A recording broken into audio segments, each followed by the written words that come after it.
Goodbye Abay, patuloy na ginagampanan ni Junmar Fajardo ang pagiging sentro ng opensa at depensa ng Gilas Pilipinas. Pero humihina na nga ba si The Kraken kaya dapat na siyang palitan?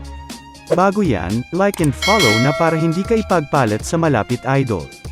Di naman na mabubura ang malaking ambag ng 6'10 giant mula sa Compostela sa team ng Gilas Pilipinas. Pero marami ang nagsasabi na hindi na fit si Abay para gampanan ang papel niya bilang center ng grupo. Dala na rin ang tagal niya sa laro, napapansin ng fans na patuloy nang bumabagal ang galaw ni Junmar.